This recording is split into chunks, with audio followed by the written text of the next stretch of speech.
Olá a todos, seja bem-vindo a mais um curso do nosso portal. Meu nome é Rafael Silva e eu vou ser o instrutor de vocês nesse nosso curso de MySQL que vai abordar mais precisamente história de procedures e triggers. Bom, é muito importante salientar que você que esteja agora iniciando esse curso, que você já tem um breve conhecimento sobre MySQL, ok? Bom, pessoal, então, antes de eu começar a teoria e prática, eu queria falar um pouquinho sobre o objetivo do curso, tá? Então, a nossa primeira videoaula vai ser justamente sobre isso. Bom, o nosso objetivo, então, como o próprio nome sugere, é aprender o que são histórias, procedures e triggers e como é importante, né, utilizá-las e, claro, mostrar tanto a teoria como a prática delas e, ao mesmo tempo, ganhar produtividade e desempenho. A partir do momento que você aprendeu sobre bancos de dados ou que você já conhece banco, trabalha com MySQL, trabalha com SQL Server, Oracle ou qualquer outro tipo de banco de dados, você pode ir além daquele famoso select, insert, delete, criar tabela, registros. O banco não é apenas armazenamento de dados. O banco de dados ele também possui uma espécie de linguagem de programação, porque você pode programar dentro de um banco de dados. Os SGDB, que você já deve saber o que é, eles são SGDB justamente por oferecerem histórias de procedures e triggers, porque ele não é apenas um banco de dados. Banco de dados poderia ser um arquivo TXT, poderia ser um arquivo do Word, ou o próprio Access da Microsoft é banco de dados. Mas eles não são considerados SGDB, principalmente também porque eles não oferecem recursos como histórias de procedures e triggers, né? Um desses exemplos. Então, todo o SGDB vai me oferecer histórias, procedures e triggers. O que é uma história de procedure, pessoal? Uma história de procedure, como o próprio nome sugere, são procedimentos armazenados, ou seja, são procedimentos que eu crio, é como se fossem funções, tá? Que eu crio dentro do meu banco de dados e esse procedimento, essa história de procedure, ele tem o objetivo de fazer alguma operação dentro do banco de dados. Um exemplo muito simples, pessoal, ao invés de eu criar o meu sistema e lá na minha linguagem de programação, seja no PHP, no Java, no .NET, no Number Rails, ou seja, qualquer linguagem, eu colocar o comando insert, int, o nome da tabela, os campos e os valores, eu simplesmente vou no meu banco de dados e armazeno esse comando lá dentro. Na minha linguagem de programação, eu vou só chamar essa história de procedure. E o banco de dados vai ser responsável por executar aquele comando. Uma ideia muito bacana de como isso é bom, pessoal. Vamos imaginar o seguinte. Você tem um software, certo? E esse software, ele roda em várias matrizes, numa matriz e em várias filiais, ok? Então, você tem esse comando nos, nos computadores dessas empresas, essas filiais. Então, lá tem um servidor local que roda uma página de intranet, de intranet, por exemplo. E existe uma operação lá chamada de na hora de vender um produto, ele cadastra lá, por exemplo, um juro, que é uma taxa de 5%. Um exemplo bem simples, pessoal, somente para a gente ter uma ideia. O que acontece, pessoal? Se eu, dentro da linguagem de programação, colocar essa taxa de juro, ou seja, no próprio comando SQL, quando essa taxa mudar, eu vou ter que atualizar todos os clientes. O que são os clientes? São as páginas da intranet. Se eu criar uma história de procedure, eu vou concentrar esse comando dentro do banco de dados. E se um dia eu quiser mudar essa taxa de juro, por exemplo, eu só vou lá e altero essa taxa de juro no próprio banco de dados. E automaticamente todos os clientes que forem executar aquele procedimento, ele já vai usar aquela nova taxa. Quer um outro exemplo, pessoal? Eu vou concentrar toda a performance e execução da minha query dentro do servidor do banco. Eu não vou ter que sobrecarregar os meus clientes, né? Onde está a intranet, ou que seja uma extranet. Não, isso vai ficar tudo dentro do servidor do banco de dados. Então eu consigo concentrar isso de forma muito melhor.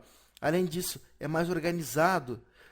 Eu consigo trabalhar melhor em equipe porque eu posso ter o DBA que é o Database Administrator, por exemplo, que vai trabalhar com banco de dados, ele pode estar verificando todas as procedures, verificar performance, tentar melhorar aquela procedure, tentar mudar alguma coisa para ela ser mais rápida. E eu não vou ter que ficar mexendo na linguagem de programação que esteja meu site, ou meu sistema desktop, o meu sistema de PDV de supermercado, ou minha intranet, enfim, não importa. Você não vai concentrar a execução da tua query no teu aplicativo, no teu software, vai ficar dentro do banco de dados.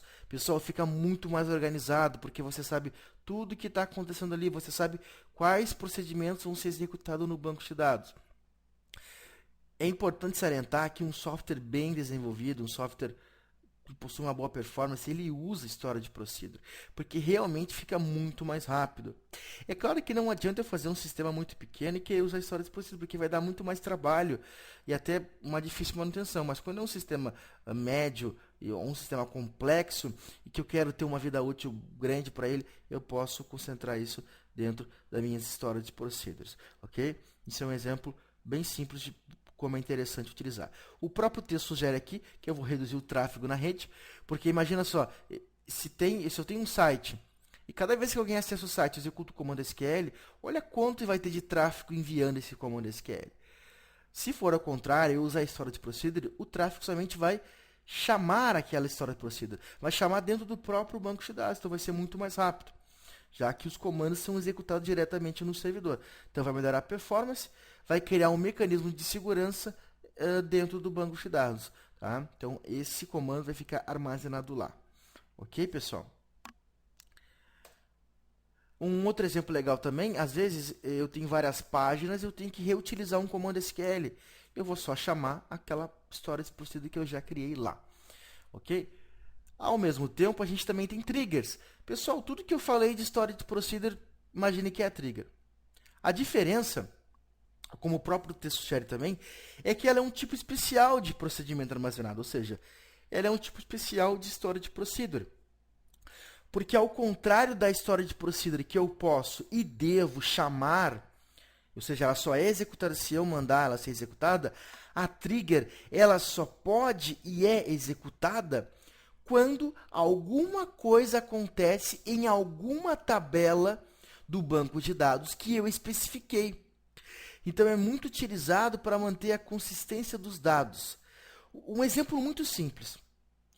Cada vez que alguém alterar, por exemplo, editar o cadastro de um cliente, é legal criar um log, certo?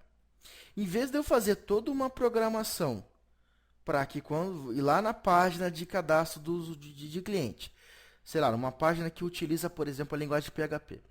Aí cada vez que alguém alterar o cliente, ele vai lá e faz um insert numa tabela de log.